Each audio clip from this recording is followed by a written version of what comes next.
Is it time to bench Russell Wilson and some of the other Denver Broncos after Thursday night's debacle? How many Colts running backs are now currently worth rostering in the FFPC main event and the Football Guys Players Championship? And is there a tight end out there that's a sneaky good play for an AFC North showdown on Sunday? Plus, the Football Guys Players Championship Week 4 fifth place team owner Dan Fisher drops by to talk about what he saw in Saquon Barkley in the drafting season, whether Ramondre Stevenson is ready to make his move in the New England Patriots backfield, and much more. We've got a great show for you. Farrell Elliott is here. I'm Eric Balkman. Stick around. Your high-stakes fantasy football hour starts now. Pressure, I've seen greater men than neither lesser.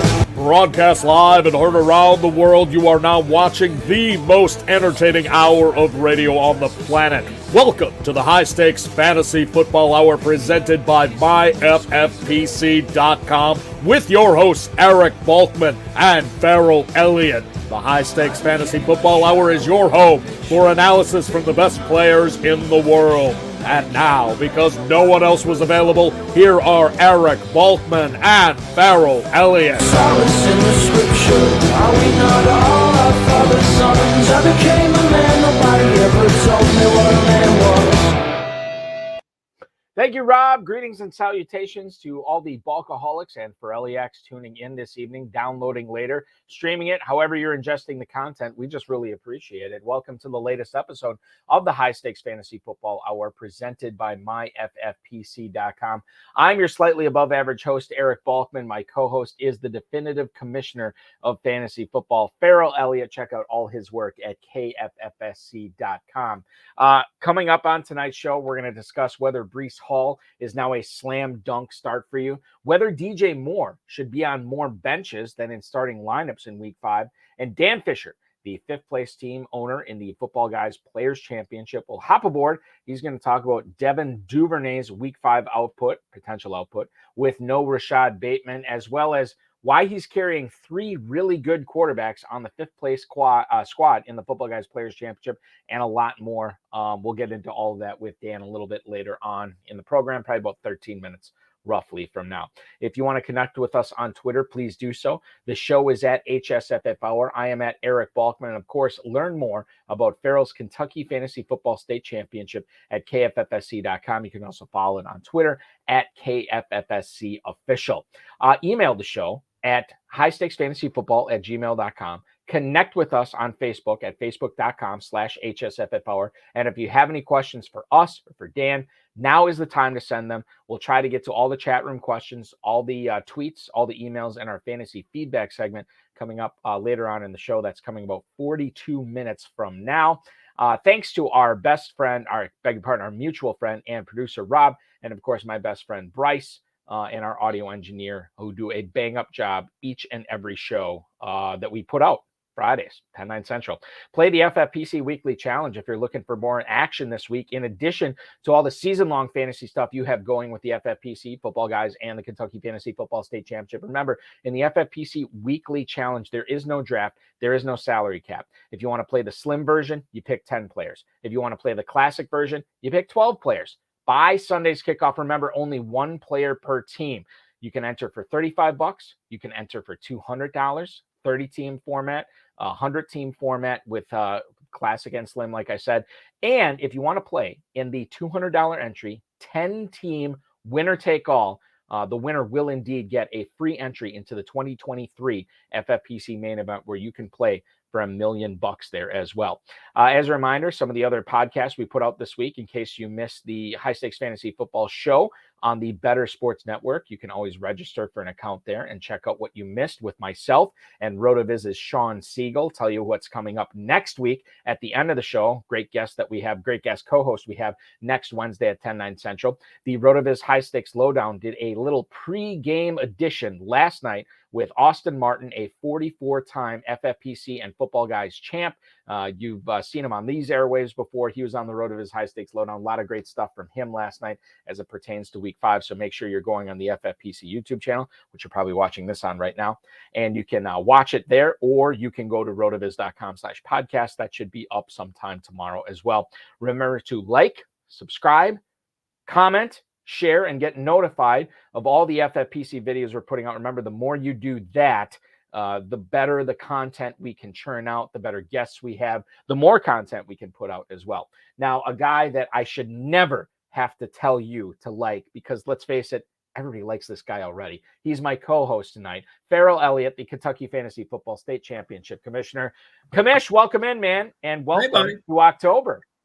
Yeah, thank you, sir. What a great way to start the professional football month of October with the game we had last night, huh? It was bad. It was really bad. You know, a lot of times I'm so exhausted at the end of the week, I end up going to bed early, and for whatever reason, I had a lot of energy in my system last night, and I tuned. I was excited to watch the game. I'm like, I'm gonna, you know, my wife was out. I'm like, I got the kids to bed on time. Excited to tuck in and in my chair and watch this Broncos Colts game. And my God, I told Dizzle today, Dave the Dizzle Gerzak, I was like, I was rooting for the Colts to miss that kick at the end of regulation. I'm like, I do not want to watch overtime, but I'm a glutton for punishment. I stayed up for the whole thing. I watched it, and I heard this from a local radio host out of Milwaukee today. And he's like, yeah, it was terrible. It was awful. One of the worst primetime football games. But did you turn it off? And I didn't. I didn't. No, you didn't. I could not. You know, it got better as the game went on. Like there's some drama to it. It wasn't great for fantasy purposes, but we love NFL football, so I had to watch it. And overtime was entertaining. It was. It absolutely was, and I'm glad I watched it. I think we're in for some better games this weekend for sure. I look forward to it. Absolutely. Let's kick things off tonight, Commish, and talk a little bit about that game because there were some fantasy takeaways from it. Number one being former University of Wisconsin Badger Melvin Gordon, 15 carries, 54 yards. He also had 3 catches for 49 yards, no fumbles. Although he came pretty close to fumbling on one play. He was down, but he did fumble it after that. Gordon and the Broncos offense, not great. He did show a little bit of burst on some of his plays, especially some of those catches. And you look at Melvin Gordon operating as the clear number 1 running back last night. 18 touches. Mike Boone only had 10. He almost scored a touchdown at the end of regulation. I beg your pardon, in overtime, where the Broncos would have won that game had they not gone for it on 4th down because they already just scored with Melvin Gordon. He gets the Chargers revenge game in week 6. And I think we can go a little bit deeper into this. But before I say anything, I want to get your thoughts now that we know Javonte Williams is out for the year. What are your thoughts on Melvin Gordon as the lead guy in Denver, knowing they still have Mike Boone and knowing they just signed Latavius Murray? Yeah, Latavius Murray is on the way, and he has fresh legs and a long track record in history with this general manager in Denver. And it was because of the special COVID rules that have to do with practice squad rosters for veterans that he was even available. And he chose to come to make the trip to Denver because he liked his options better there. He will complement Murray. He'll take most of those carries that Boone got.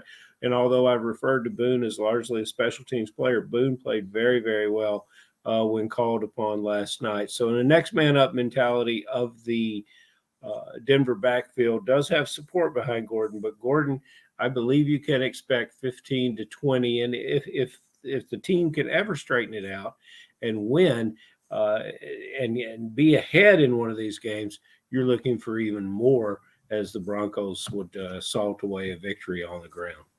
Dizzle pointing out last night that he thought Boone looked better than Gordon at times, which is true.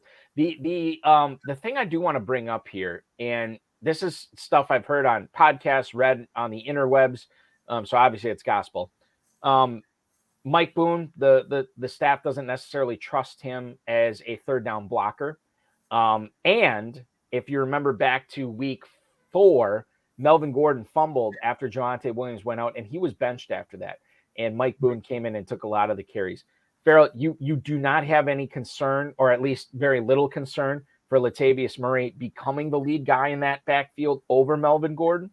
Not particularly, although he ran very, very well in London, and he continues to be. You look at the physicality of Murray, he's an impressive player. I will say that it's always when you're in a backfield situation, being the guy, being out there when the defensive players are fresh, starting the game at the running back position means a lot of a different type of football skills than a guy that comes off the bench in a perfect down and distance situation. In regards to the fumble, remember we were laughing earlier about Clyde Edwards-Helaire and how he covered up the ball like this and ran with it. Fumbles are going to be more frequent in this league because of the skill set, the punching ability, the physicality of even the smaller defensive backs as they approach the ball, gang tackles with one arm and trying to knock the ball loose with an absolute right hook and the left haymaker and everything you could do to get the ball. Ball security becomes important. We're going to see a lot of fumbles. And, I think this oddity of benching strong running backs after they made a fumble is ridiculous. Okay. We can thank Charles Tillman for the peanut punch.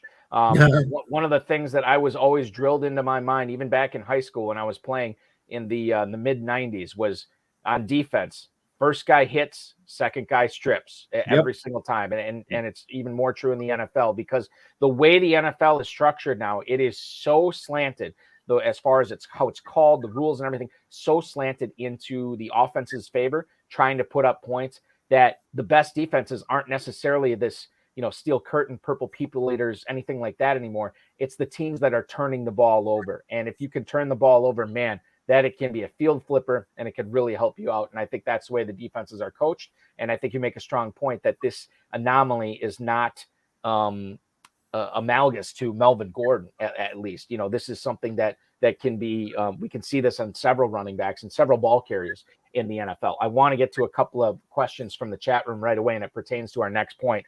Frank Shinnick on Facebook, is there any hope for Russell Wilson? And then, of course, Hudson Kern Reeve, he wants to know, is Russell Wilson on a steep downslope of his career, or is this an anomaly? Well, let's look at what he did last night. 21 of 39 for 274 yards, threw no touchdowns, and 2 interceptions, which is really bad, and they came at a bad time for him as well. He does not look like he is on the same page with his receivers, not just last night, but throughout the season. He's been throwing the ball over their heads. Sometimes he looks lost out there on offense. And the really bad one in the fourth quarter where, man, they just needed a score. He throws a pick in the end zone on the final play of the game where they needed the score, where they go for it on fourth down. He targets Cortland Sutton. Yeah, that's a good idea in the end zone. But two-time All-Pro cornerback Stephon Gilmore, who's still got some juice left in him, he knocks the ball away to win the game. Broncos have scored 16 or fewer points in 4 of their first 5 games this season. They get the Chargers next week, but I own Russell Wilson on a couple of teams.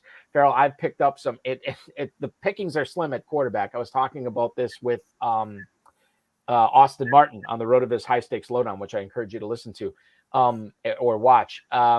And I said, in the past in Kentucky, I would only draft 1 quarterback because I wanted that extra spot for another receiver or a potential one injury away type running back. And I don't think I can do that anymore because I have 2 quarterbacks on several teams this year, in Russell Wilson and Matthew Stafford, that I just can't count on every week starts anymore. And Russell Wilson, I mean, this is a guy I'm looking on the teams. I just have him as my only quarterback. I can't trust him anymore. Can you trust him going forward as a starter? Because I can't. Yeah, absolutely not. And fortunately, I never rostered him as my single quarterback, and I might have got him one time as a backup. I didn't like the fact that he didn't play in the preseason. A new quarterback into a situation where he didn't play and a rookie coach in that kind of division is never a formula for success. Also, I really like the 2 running backs, now down to 1 running back in Williams and Gordon. I thought, well, maybe they're going to run the ball that's going to be the idea of what their team is. I did not bite onto the tight end, Uncle Albert. There was lots of talk about him. I didn't go that way. This team had to prove it to me first, and they have yet to do it. And there is a thing about veteran players, Balky, that sometimes they do hit the wall, and you take them out of a situation where they've been successful. You used to see it more back in the day when players tried to hang on and play longer. And the salary structure different then. Players somehow had to have the helmet, the shoulder pads, and the ball yanked out of their hands before they give it up. But in Russell Wilson's case, I don't, I like the elements of his game. He's always been a champion, but he's not what I look for in a quarterback. He's not the size that I like. And the feet, despite the early run in yesterday's game, the feet are not what they used to be. And now he's throwing the ball sidearmed, which makes me think something is wrong with his delivery. There's a lot of mechanic issues here that no one is going to fix during the season. It's coming apart there. And I can only hope that perhaps a bye week, perhaps some rest would get Wilson and this team back on track, because I really do like the team and the players on it, the people running it. I'll say this to answer the questions here. For number one, for Frank, is there hope for Russell Wilson? Yes, there is hope. Yes. But do we feel great about it? No, not particularly. And then Hudson, I think you just answered his question. Is he on a steep downslope of his career? Yes. We're certainly not ruling it out. I as far as like a tangible piece of advice I can give you on Russell Wilson right now is that I would not be dropping him. I'm not dropping him in any leagues. But, I mean, I'm heavily looking for other options at this point. I can't keep trotting. I mean, we're talking about this isn't 1 or 2 weeks. This is now 5 weeks of data that we've had. And I think that's enough to understand, like, look, we need to be looking for other options here. And what can you see in this team that makes you think that they're going in divisional matchups head to head, that they're going to survive when you see what this offense is doing? Yeah, it's a great point. I mean, it's an excellent point. And I think that to sort of, you're trying to get to your league playoffs, right, in order to get to the championship round, whether it be the Kentucky main event, the FFPC main event, the Footballguys main championship round. Like, you have to win your league before then. Time is running out on you if you're a fringe team, or even if you're not a fringe team. Like, you can't be messing around with Russell Wilson. You have to look elsewhere right now, and that's the best advice I can give you on that. Now, it wasn't all bad last night, as Alec Pierce had a breakout game. 9 targets. He nails 8 of them for 81 yards. This is a guy that came into the NFL. What was the scouting report? We heard on Alec Pierce. Oh, he's a deep threat guy. Desmond Ridder was always bombing it downfield to him at Cincinnati. But 10.1 yards per reception. His longest play was on a 17-yard catch and run. And Pierce actually looked like, it almost seemed like Michael Pittman and him switched jerseys last night, right? Because he looked like a pretty good possession guy. He led the Colts last night in receptions, in yards, and targets, and Matt Ryan seemed to be pretty comfortable throwing to him as well. Pierce, knowing that he can exhibit this type of play closer to the line of scrimmage and be a possession guy, I think this works well for the condition that Matt Ryan's arm is in, and the position he's at in his career. And I think if you have Alec Pierce, and I was actually in Kentucky auction this past week, we had to make some changes here, and I thought about dropping Alec Pierce. I'm like, you know what? It's not time yet. I'm going to keep him around for a little bit. I'm glad I did, because things are looking up for Mr. Pierce. Certainly a guy you want to be in business with, Farrell. It never was a time to drop Alec Pierce. I have been in business with this player throughout every draft. In the 15 leagues that I manage, where I have to put in a lineup, I have the opportunity to put him in 14 of 15 rosters of Alec Pierce. And I no matter what we talked about him, Balky, because we talked about him during the spring and we liked him. He had a fantastic pro day. He's over 6'3". He runs a 4.41. He's angular. He jumps out of the gym a 40 vertical. Yes, at Cincinnati, he was a downfield threat because he was probably their only one, and they threw the ball to a mixture of 3 tight ends over the middle and the running back. But he can get into traffic and make a catch too. He dropped a sure touchdown in week 1, and then he was concussed and missed a half in week 2. But I think he's coming into his own. I only had him in one lineup last night.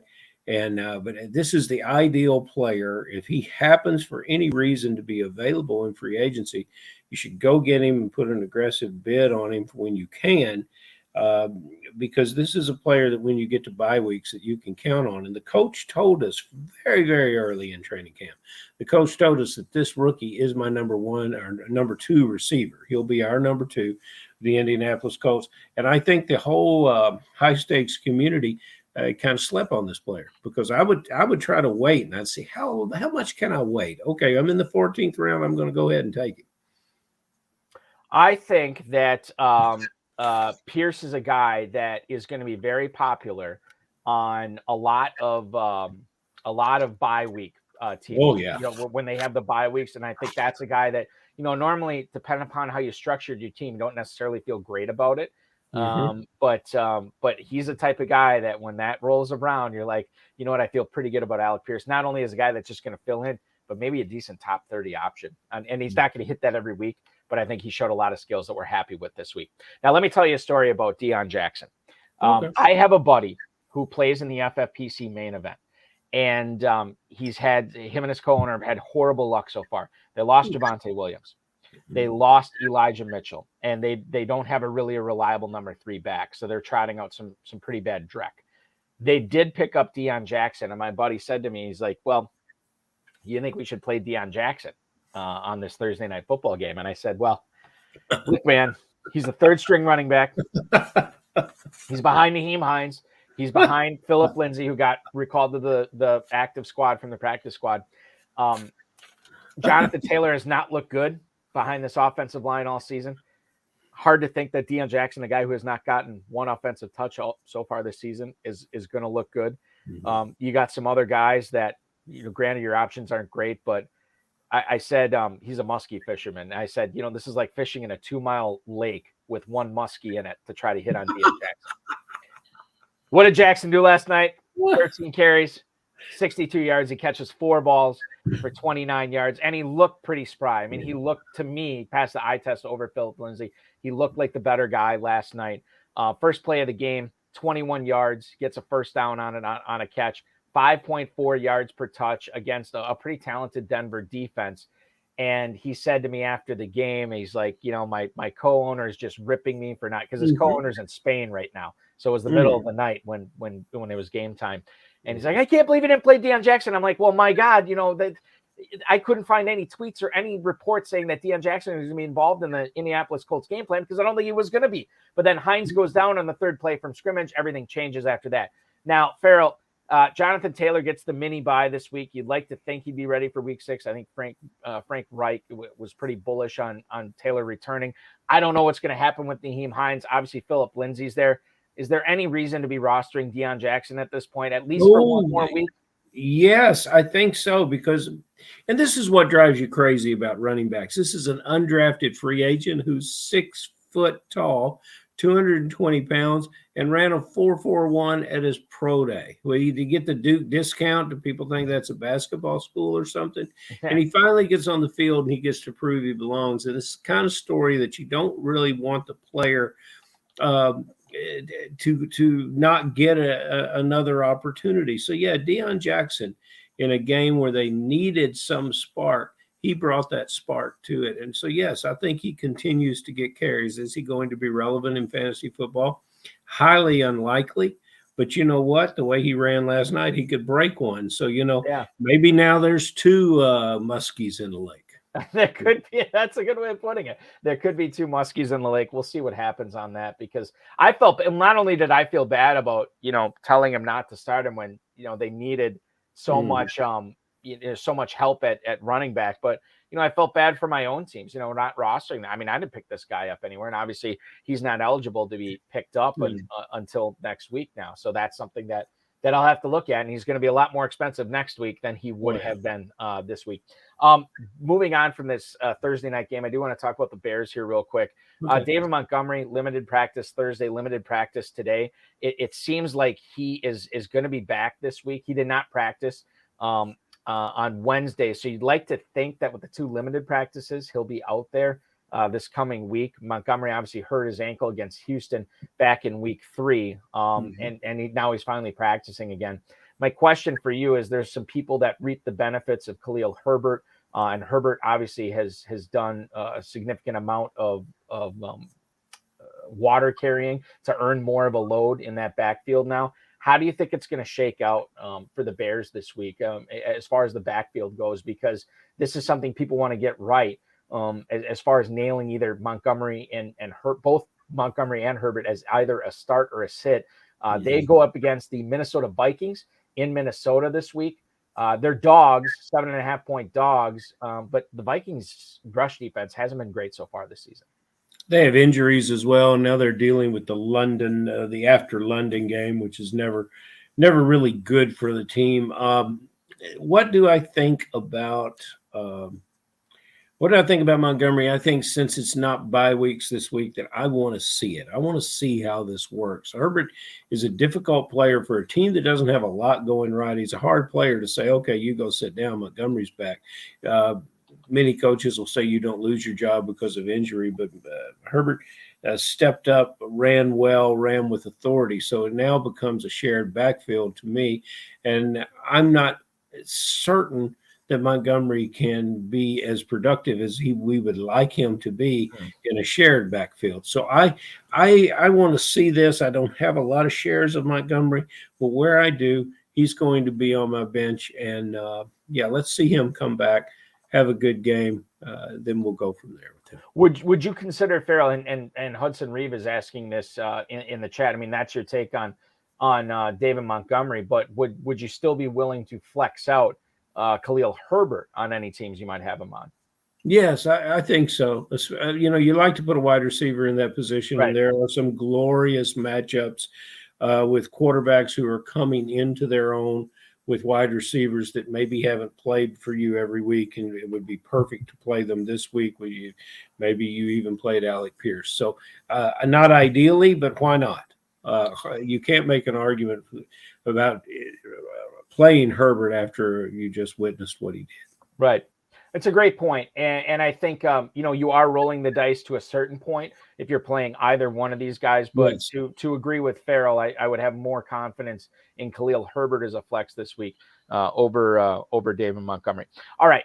We are going to get to our guest tonight. We're having a little bit of technical difficulties, but I think we got him now. Well, I don't know if we'll have his video, but we should have his audio here. He is a 3-decade veteran of fantasy football, including 20 plus years of co-hosting. That's what we're doing tonight.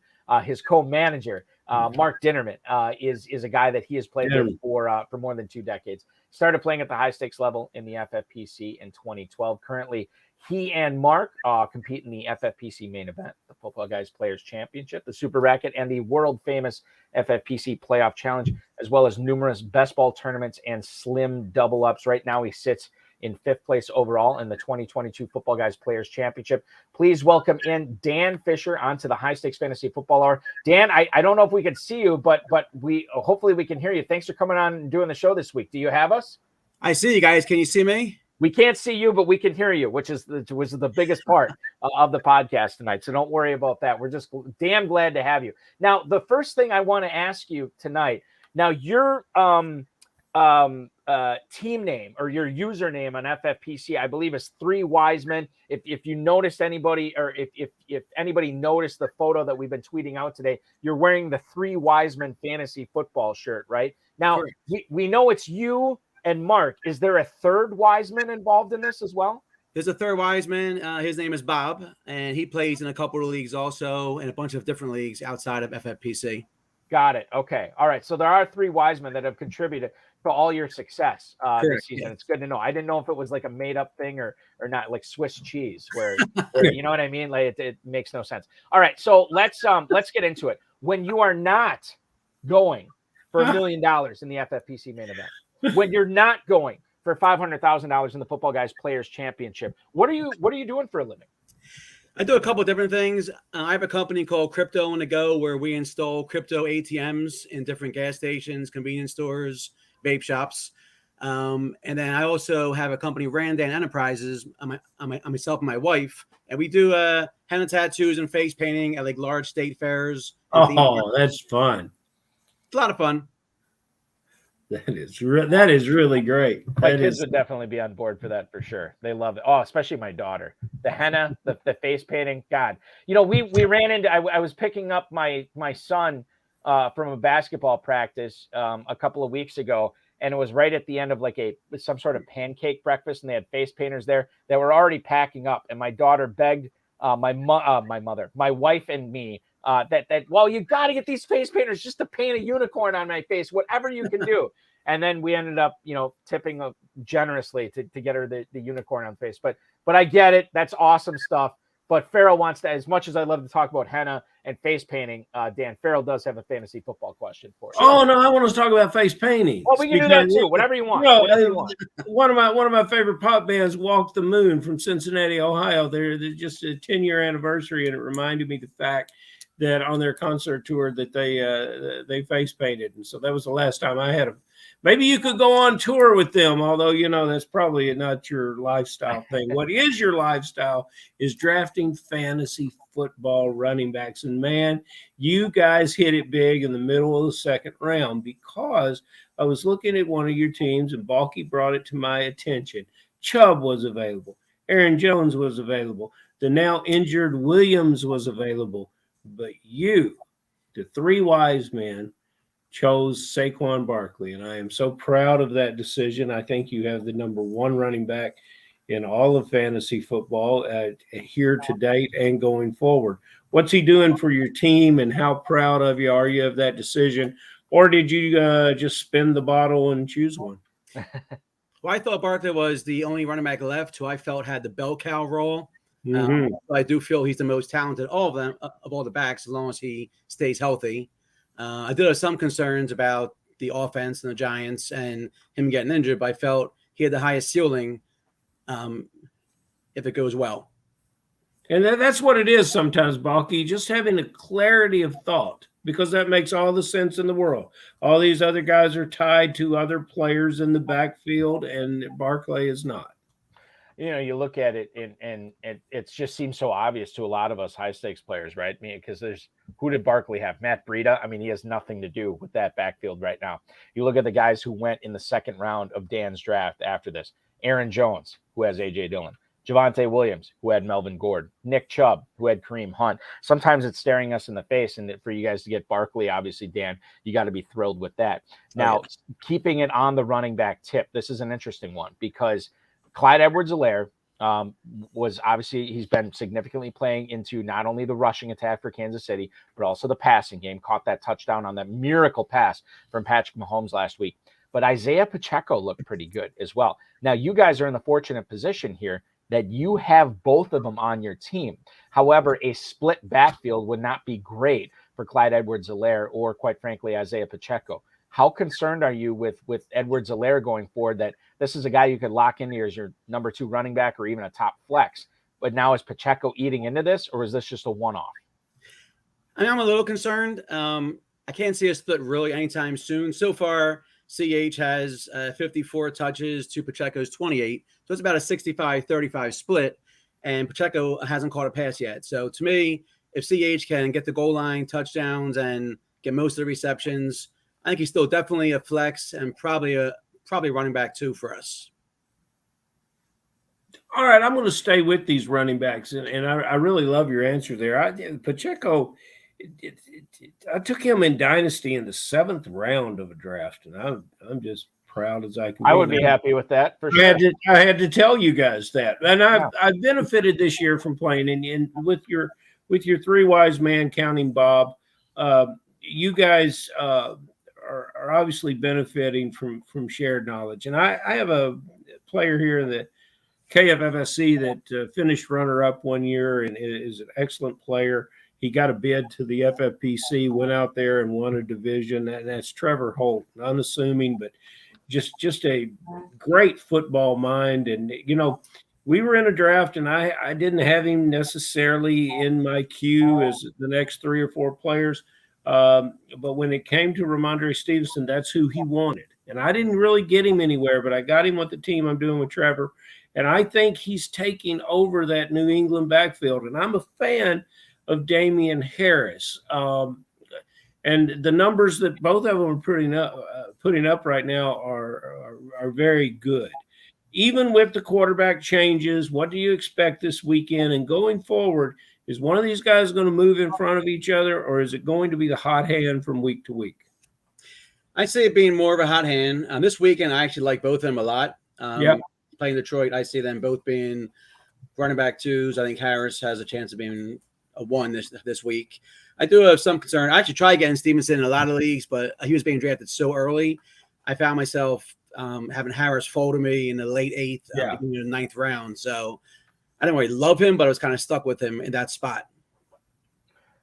Just curiously, and I should have probably asked you this at the top, Dan, but how did you and Mark and Bob sort of hook up together where you decided to co-own all these high stakes teams? Well, I mean, mostly the ADA teams are mine. I run them, and Mark's more of a silent partner. The FFPC bigger leagues is mostly Mark. Mark and myself are bracket tournament partners, and then Bob's involved in a couple also.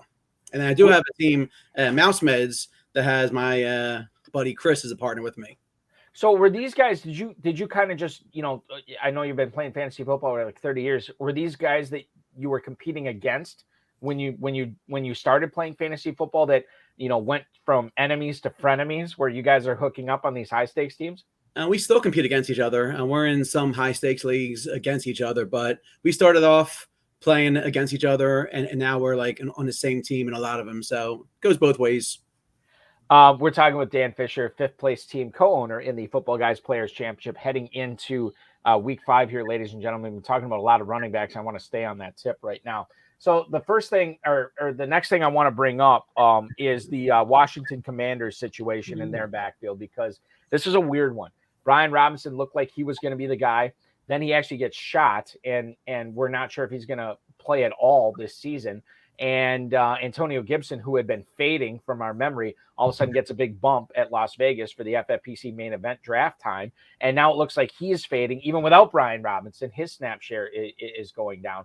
Something to keep in mind here, the report that we got from Pete Haley, who covers the Washington Commanders, was Brian Robinson practiced on Thursday and Friday this week. We don't get an official designation because he's still on the NFI list, but there's certainly a very real possibility that this dude is going to be back this weekend, which is crazy to think about. If you have a guy like Damien Harris or one of these other, shared backfield type positions, are you putting Brian Robinson in right away, Dan, or are you still wanting to give him an extra week to sort of get acclimated before you start deploying him in fantasy? The first week, I'm not going to put him in. I just want to kind of see what kind of role he has. Let him get acclimated. Also, I do have Damien Harris, who I love this week versus Detroit. So he's very plugged in my lineup. He's going for me. But I see Robinson. I'm taking over the backfield, being the main guy in the next 2 to 3 weeks.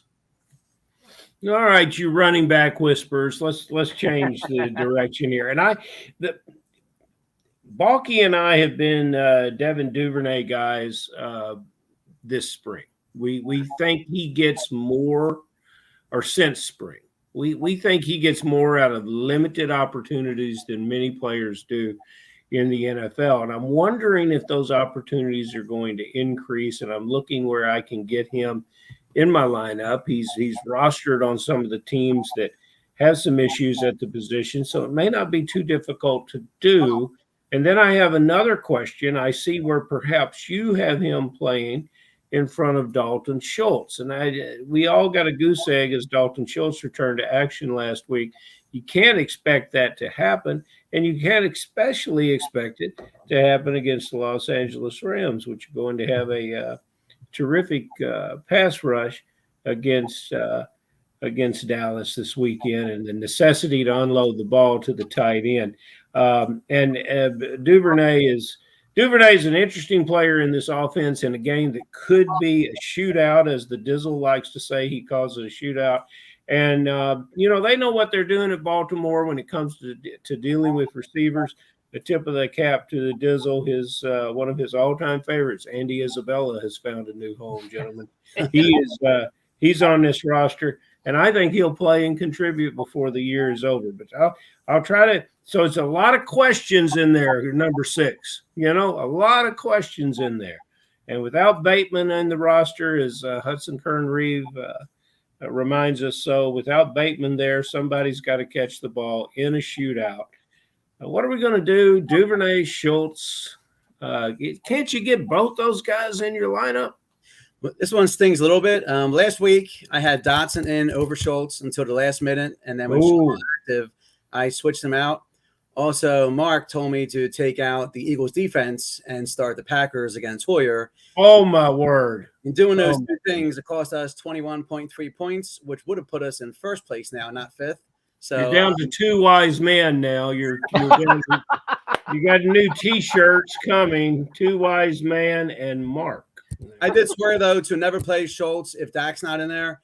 Even last year when he played one game with Rush, he had two catches only, and I'd rather sit and wait until Dak comes back. I'll start Duvernay this week, unless St. Brown, of course, is active for Detroit. Then he gets plugged in the lineup over Duvernay. Dan Fisher, the guest tonight on the High Stakes Fantasy Football Hour, fifth place co-owner in the Footballguys Players Championship heading into Week 5. You just mentioned Prescott. You actually picked him up off waivers in this league. Somebody cut him. Wow. And this is fascinating because you already had Jalen Hurts, who is a legit MVP candidate. You drafted Russell Wilson, and obviously he's an easy bench right now when you consider you have Hurts and you'll have Prescott going forward. But once Wilson gets it and once he is acclimated to Denver and that offense and he's on the same page of his pass catchers, you're going to have three pretty talented quarterbacks going forward in this league, Dan. I want to get your thoughts on why you wanted to pick up Prescott and create this, I don't want to say logjam, but this, sort of cipher that you have to solve every week with three talented quarterbacks. How are you going to know that you're starting the correct one week in and week out with three excellent choices? Well, to me, it's pretty simple. Hurts is my starter 100% of the time. He's the one I'm plugging in there. I picked up Dak more to block other teams from getting him. Also, on Hurts bye week 7, Dak is playing Detroit, which I could see being a shootout. In case Russell Wilson does not come around, I'll have Dak then to start. And in the meantime, I can stop other teams from having Dak on their roster. This is interesting because at the top of the show, we were talking about Russell Wilson and how you got to bench him right now. And we both said, we're not cutting Russell Wilson at this point.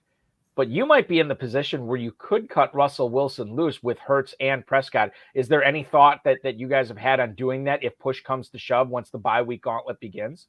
When Dak comes back, if he shows he's fully healthy and someone's in a wire who I have to have, if I can't find someone to drop, I could drop him, yes. Okay. All right. Fair enough.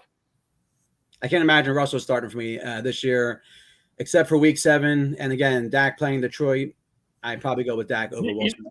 Honestly, like the only way that situation would prevent itself is regression in the mean, right? Because obviously Hurts is up here right now and Wilson is way down here. But if Wilson all of a sudden turns it on and Hurts comes back down to earth, then you might have a situation where you might think about it. But I feel like we're at least a month, maybe a month plus down the road where you guys would even have to think about that decision because Hurts basically is an automatic start, as you already said, Dan.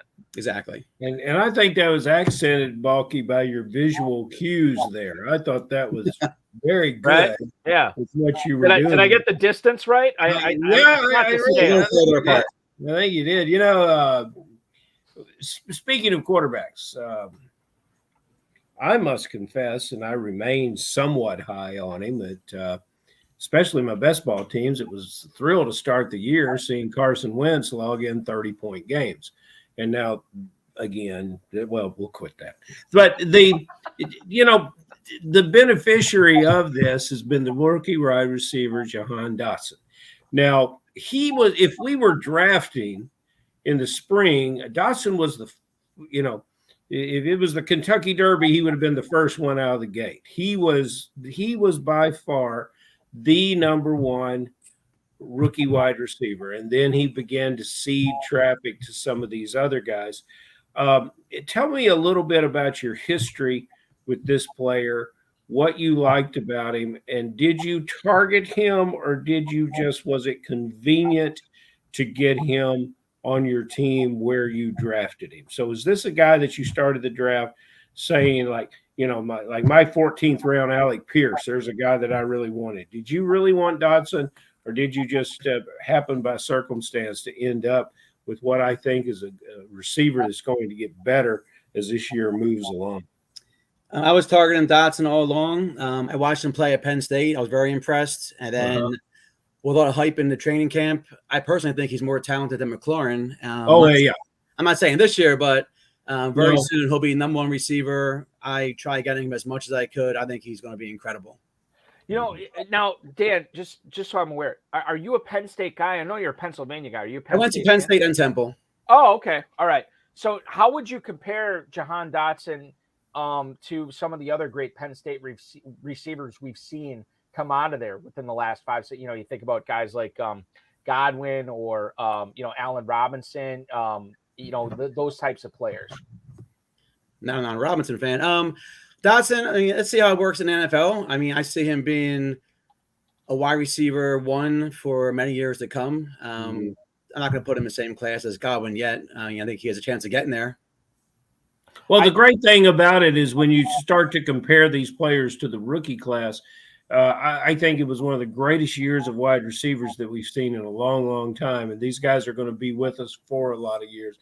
I hope they stay healthy because we're just kind of beginning to see the level of play that they can bring. The Michael Pittman that we talk about being a great receiver, he had 40 catches in his rookie year. He had that learning curve. Dotson,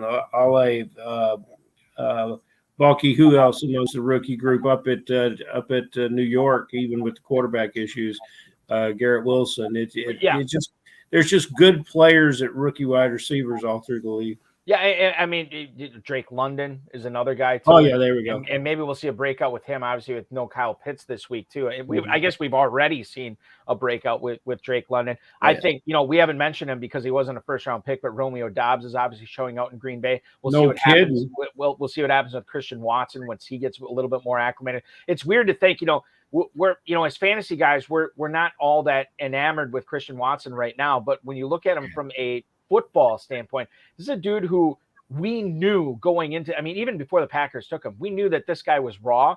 He was going to have a lot of seasoning because he came from a small school. He had the athletic traits, obviously, but then this guy basically missed most of training camp. So the fact that he's doing anything at all right now, I think is a feather in his cap. He's looking good.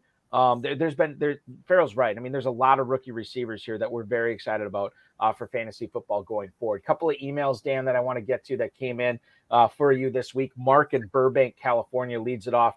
He says, or he asks, I should say, am I nuts to want to start David Njoku at home against the Chargers instead of George Kittle on the road against Carolina? He says, good luck in week 5, Dan. That is Mark in Burbank, California. I don't know. David Njoku's had some pretty good weeks so far this year. And obviously Kittle's, looked like he was pretty healthy last week. But would you be willing to start Njoku against the Chargers over Kittle against the Panthers this week? My rankings do have Njoku over Kittle in 1.5 PPR FFPC format. It's pretty close. I wouldn't have a problem going Kittle, but if it was my team, I'm probably going Njoku. So obviously, not only is Mark in Burbank not crazy, but you are in agreement. Like, this is the guy that you should be playing over George Kittle this week. I like it. And I think that, sometimes we got to divorce the ADP and divorce what happened in the preseason drafting process and look what's going on right now. And what's going on right now is David Njoku is getting a lot of catches for Cleveland. And one other email, John in Rochelle Park, New Jersey. Is Darnell Mooney, quote unquote, back? Or I guess as quote unquote back as you can get when Justin Fields is only throwing 6 passes a game. That is John in Rochelle Park, New Jersey. Yeah, Mooney had his best game of the season in week 4, Dan. Too early to say that, okay, he's back, or is this the breakout, breakout in quotes game that we were looking for? He's not back. He's a great wide receiver, but when a team does throw the ball 20 times a game, I have a hard time starting Mooney with confidence. I'm not going to drop him. I would just have him sit on the bench for a few weeks, see if you can. I have no clue.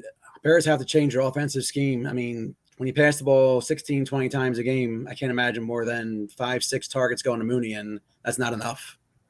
Hudson Kern Reeve chiming in the chat right now, talking about another receiver in Chris Olave. We know that I think Michael Thomas is out this week. I think we got the official word on that. And did we get the official word on Jarvis Landry? Is he also out this week? He was questionable. He's not rolled out yet. Okay. All right. So Landry could play, but we know he's dinged up. Hudson's question is, are we starting Olave anywhere? I said I'm starting him everywhere. He's a guy I love. I'm every league I have him in. I'm finding a way, at least for a flex, at the bare minimum. Dan, are you starting him everywhere too? Yes, I am correct. And Farrell, definitely. Farrell, that was the professor's question for the kids sleeping in the back row. I know what Hudson's doing there. He wants to make sure that everybody's involved and everybody can at least be right about one thing. And and I would like an update to come across the chat room here. I would like to know the score of Harvard and Cornell, who was deeply in battle in the Ivy League a little earlier. So I need a scoring update from the professor. But Yeah, yes, Kern should be all over that, I would imagine. Yeah, I need some updates on that. They've got a good linebacker up there this year. Well, Cornell does? Yeah. Oh, I had no idea. So is this a normal thing that the Ivy League plays on Friday nights? Yes, sir, because they have to go to school even on Saturday. Yeah, that makes sense. They're the future leaders of our country. I have a final score on this. Harvard moves their league to their record to 2-0 in the Ivy League, a 35-28 win over Cornell. They outscore Cornell 15-14 in the fourth quarter en route to a 7-point victory. Cornell falls to 0-2 in the Ivy League. Farrell, do you know the linebacker's name for Cornell at all? I don't. He's deep on my charts, but okay. I will come better prepared in the future. I mean, I wore a red Cornell kind of shirt tonight. I was in there with you. Professor. Kern wants to know he's not familiar with Harvard. He wants to know where it is. So yeah, I don't know if you can talk that kind of smack after Cornell loses. But that's the thing. Once you're the king of the hill, you get to say whatever you want. Farrell's the king of the hill of this show, and he's going to not only say whatever he wants here, but he's going to let Dan have the opportunity to say whatever he wants on this final question. Dan, baby, take us there. The one guy that we have not spoken of already that people may start. You gave us a great history lesson on Schultz, and I'm going to reevaluate that. Can you give us another one, a guy that you just will not start, which kind of at first glance makes you want to, but you won't start, and then a guy that most people won't start, but you are all over him? Who are those guys? Well, the player I'm benching this week is DJ Moore against San Fran. He's a round 3 pick, but I just can't play him with Mayfield. He's killing him. And I'll find somebody on the wire or somebody on the bench who start over him. Poor quality targets from a talent deficient quarterback is not a good idea for DJ Moore. Where was he being drafted? Was that in the third round?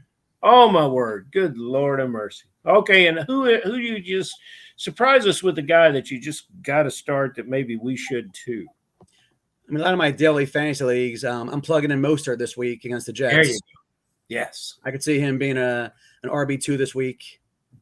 I can too. Yeah, that's that. Listen, Dan, that is the perfect way to close out your interview, because Farrell is the president of the Raheem Mostert fan club. Yes, if not president, for sure the treasurer at a very minimum. I'm just looking at this Correctamundo on DJ Moore. The last data we have from Fantasy Mojo, fantasymojo.com, Darren Armani at Fantasy Mojo on Twitter, where we get all our ADP data and all our ownership and start percentage data. DJ Moore, wide receiver 13 at the 308 on average. In fact, the last 2 days of the FFPC main event season, he even went as a late second round pick. And certainly a lot of buyer's remorse going on with DJ Moore there. But like you just heard from Dan Fisher, you don't have to have the pain if you don't start him. You don't have to worry about how many points he scores this week. And I'm with you on that. Dan Fisher, the 5th place team in the Footballguys Players Championship right now, ladies and gentlemen. Dan, thanks so much for popping aboard. We really appreciate it. Thank you, Dan Fisher. And not only good luck in your FPC league here that's in 5th place, that hopefully we'll have you on at the end of the season when you're cashing that $500,000 check, or maybe the $1 million check in the FFPC main event. But good luck in all your leagues. I know you're in a slew of daily stuff, of best ball tournaments and everything like that. Cannot thank you enough for allowing us to pick your brain tonight. Enjoy your weekend and enjoy the games in week 5, dude. Thanks so much, guys. Sorry about the video. No worries. You're good. Thank you, Dan. Have a great night. Thanks. Thank you, Dan Fisher. Next time he comes on the show, we'll send Jesse up there to get that straightened out. I thought McCord was the guy who is the AV guy in Louisville. Is it not McCord, or is Jesse going to be the guy who can help him out? Yeah, Jesse's the guy. Justin, now with 3 kids, he got out of the AV business after we quit using slides and projections, things like that. Yeah, he's out of it. Yeah. Okay. But a good dude, solid guy. Absolutely. More than solid in my and great, a sneaky follow on Twitter. I think I've said this on the show before. He always entertains me when he does tweet. He doesn't tweet enough. He should tweet. No. Comic genius, Well, 3 kids. The thing is, like, how much time do you have for tweeting when you're constantly cleaning or feeding or, doing whatever? I have no I only idea. have 2 kids because I couldn't do 3. And I could barely do 2, by the way. All right, so we'll go rapid fire in some of these emails, Farrell, some start-sit questions. Okay. Todd in Schaumburg, Illinois.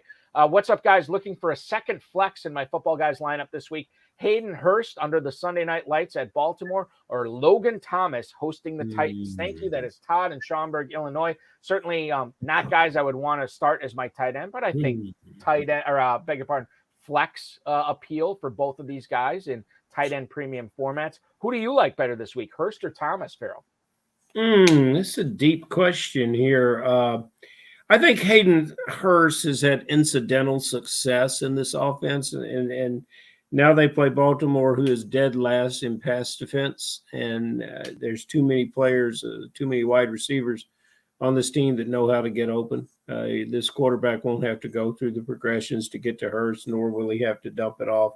I do not like Hayden Hurst in this offense. He's been less productive lately. So we go over to Washington. I don't particularly like that either, although, you can't help, Balky, but root for Logan Thomas. But there's a rookie, a big tight end body there, 6'6", 260 pounds, a guy named John Bates from Boise State. He was a 4th-round pick.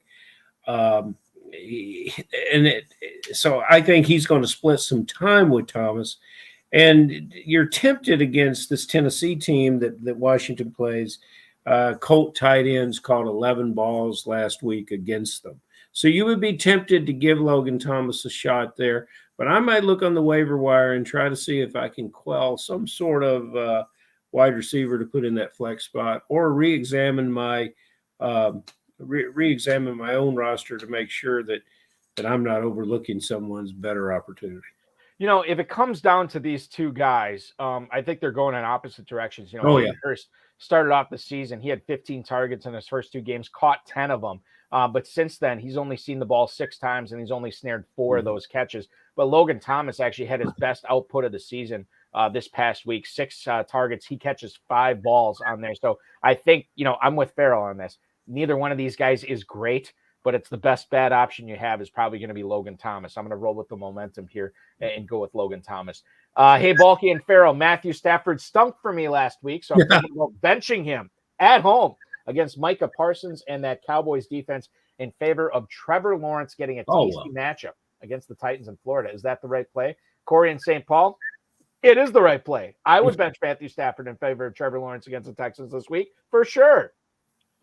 Matthew Stafford, I think something's going on physically with him. And without protection from this Dallas defense, who, Balky, they've gotten better. They've gotten much, much better each week, giving up less points. They're a darling defense in Kentucky, where we reward you for that. And it's great for fantasy football when Kupp gets all these targets and Higbee gets all these targets, but it's bad for the LA Rams. What I love about Trevor Lawrence, and what kept me from moving up in the draft and getting him more often, and I'm going to be starting him a couple places, was that touchdown to interceptions last year, 12-17. But I try to forget about last year.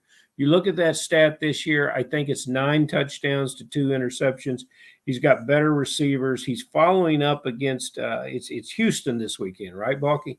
Yes. It's Houston this weekend. Herbert put 340 yards on them last week, and I look for Lawrence to do the same thing. And speaking of Herbert, Balky, we talked long, and I would like to apologize to all the listeners last week.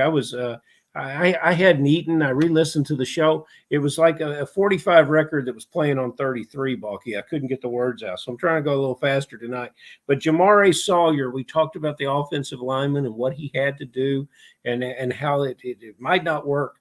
Man, did it ever work. They put him at left tackle for the Chargers, and Herbert was never touched. And they gave the kid the game ball. It was my favorite story from the NFL for last weekend.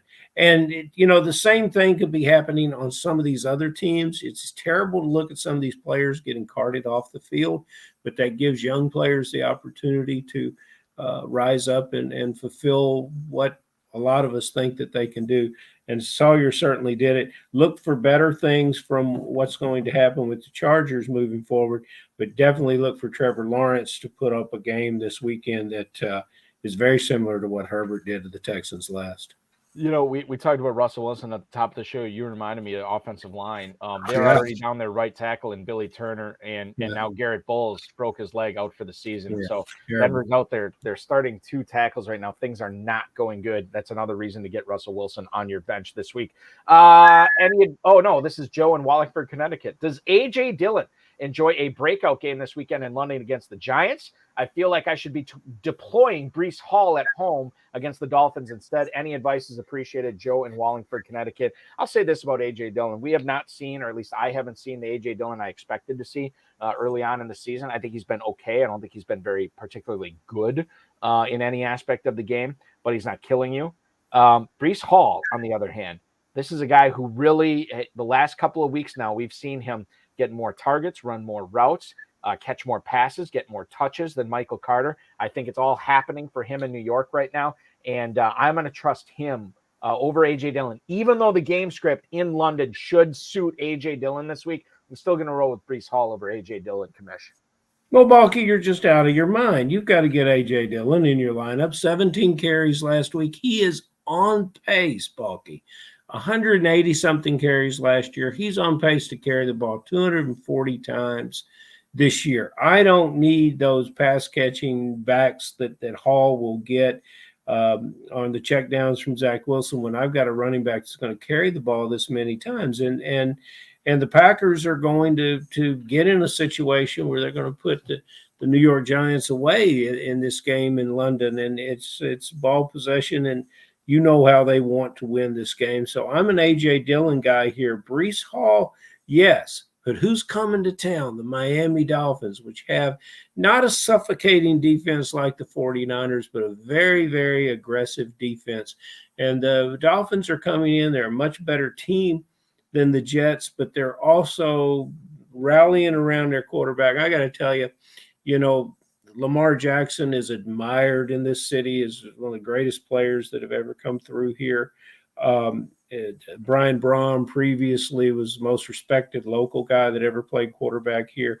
But Teddy Bridgewater is the most loved guy that ever played football at the University of Louisville. And that carries over to that locker room. Everyone on that Dolphins defense is going to step up and make this game their own against this quarterback who's yet to beat an AFC East opponent. He won't do it this weekend. And, A.J. Dillon's your guy here. I should preface this by saying that the near loss to Bailey Zappi for my Green Bay Packers last week is still fresh in my mind, and perhaps I'm overrating Daniel Jones and what the Giants offense is going to do in London. But everything Farrell said makes perfect sense to me on paper and in my brain. It's my heart that I have a problem trusting A.J. Dillon. So take that for what it's worth. Let's get to, we have one more email, and I think we kind of already answered this with Dan, but I want to get through it anyway. Stan in Ocala, Florida. I have lost almost all faith in DJ Moore against the 49ers defense this week. Would you guys start Tyler Boyd versus Baltimore over him? Thank you for the email and for watching Stan in Ocala, Florida. Yeah, I mean, Farrell, I'm kind of with Stan here. I am not a DJ Moore Stan, as the kids say. I am benching him. Tyler Boyd has already had a couple of good games this year, and I think he had one last week. Ravens defense, especially the secondary, it has not been bueno so far this year, and I would feel much more confident in Boyd making some plays than DJ Moore against that Niners defense this week. Yes, and it's all about the quarterback here. Now, Tyler Boyd is an interesting player. Not a lot to be excited about last year on an offense that, especially at the end of the year, was really clicking. Right at 70 catches, 5 touchdowns. That's Jarvis Landry territory. I think the reason he gets drafted, gets drafted as high as he does, he never really got out of the double-digit rounds this year, but he seems to have big games when called upon against big opponents. Like I checked the last time they played Baltimore, 3 catches, 85 yards, and touchdown. He always seems to deliver, in the playoff games last year, always around the end zone, red zone target for a team that doesn't necessarily target the tight end. So I like the situation here In this Baltimore game, Cincinnati could score 45 points. Carolina can't imagine 45 points. And Carolina's missing some key players on defense, too. This game does not bode well for anyone on the Carolina side of the ball. And I'll include our perennial first-round pick, McCaffrey. Mm-hmm. Yeah, and I will say this. It's been the last two games. It's like it's DJ Moore in a nutshell, right? This past week, 11 targets, which you love, which Farrell doesn't love with the targets, but no points for those. No points or targets. 6 catches for 50 yards. So you like that. He got 11 rushing yards as well.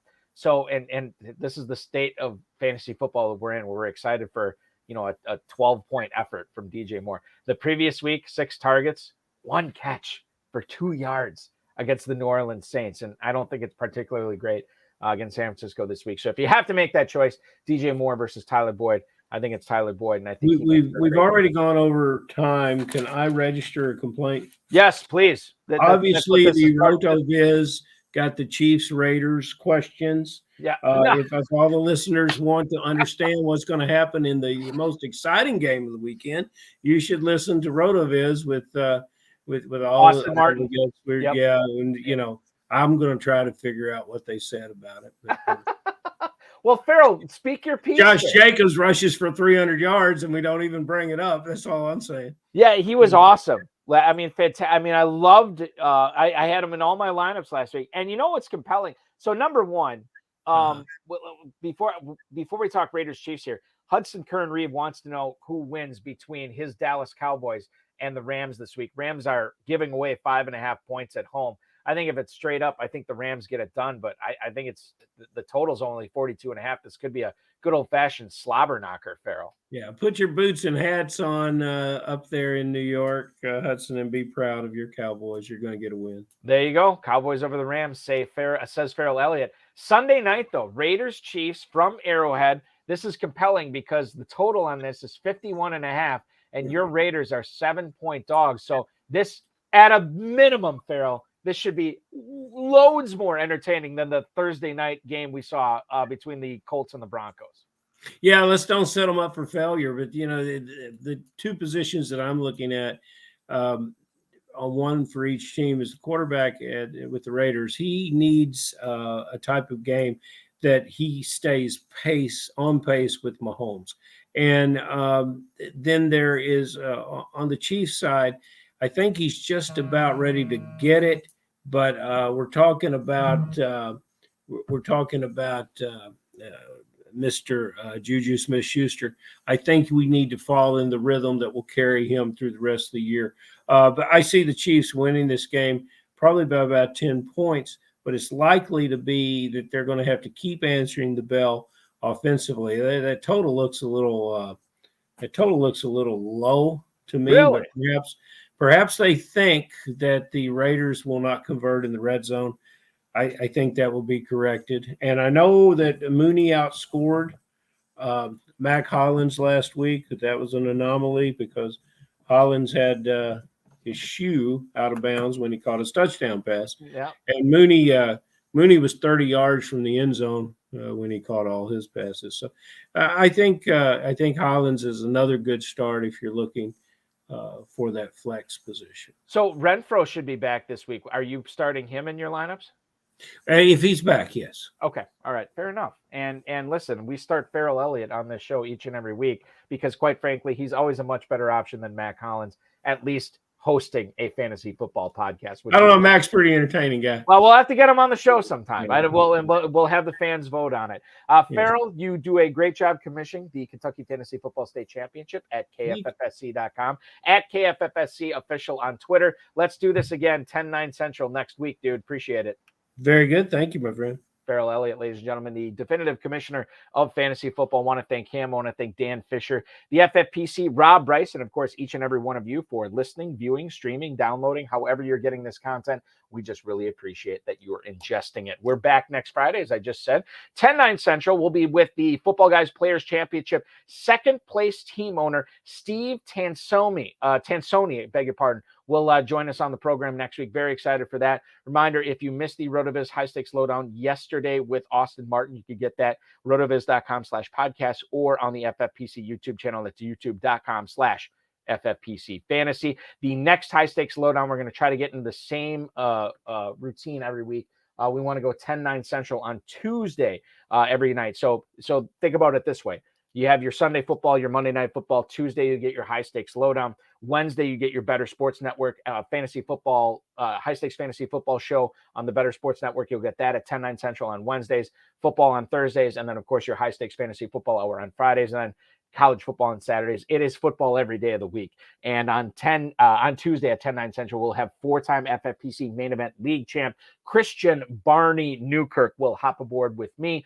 That's going to be a lot of fun. The High Stakes Fantasy Football show on the Better Sports Network goes live Wednesday, 10-9 Central on the BSN app, YouTube, Facebook, Twitter, with yours truly. And then this week, we're going to have Howard Bender on from the Fantasy Alarm. He will co-host with me from 10 to 12 on BSN on Wednesday night. The FFPC Weekly Challenge available. No draft, no salary cap. Choose 10 if you're playing the Slim, 12 if you're playing the Classic format, and only one player per team. $35 entry, $200 entry. And don't forget, you can get a 2023 FFPC main event entry if you want to join the 10-team winner-take-all contest. So you get a 1 in 10 shot at a minimum of winning your way to competing for $1 million for free next year. That's going to be a lot of fun. If you are watching this on YouTube, I always like to remind you to like the video, subscribe to the channel, comment on the videos. We always appreciate that. And, of course, share the link to it and get notified so you make sure that all these great content that we have going on the FFPC YouTube channel, you don't miss a single second of it. That is going to do it for our show this week. I will see you on this channel, 10-9 Central on Tuesday with Barney Newkirk, and we'll be back. This show will be live again, 10-9 Central on Friday with Steve Tansoni, the second-place team in the Footballguys Players Championship. Your weekend officially starts now.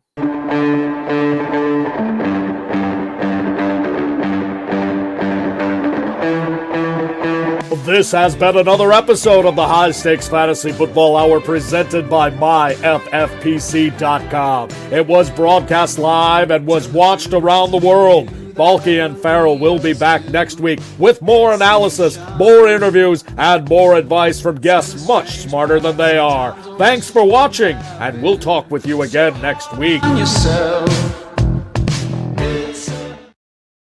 One other thing I should mention, ladies and gentlemen, probably should have brought this up earlier, but get those lineups in early on Sunday morning. You have a 9:30 a.m. Eastern time kickoff between the New York Giants and the Green Bay Packers, so make sure your lineups are set squared away before then.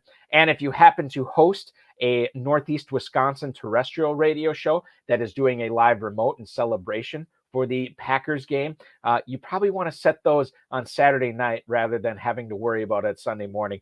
Just good advice. Set them on Saturday night. You can tweak them on Sunday morning, but at least in case that alarm doesn't go off, your lineups are already in. Your friendly PSA from your friendly neighborhood bulk man. Thanks, everybody. Talk with you again on Tuesday, or if you're just watching the HSFF Hour, next Friday at 10-9 Central.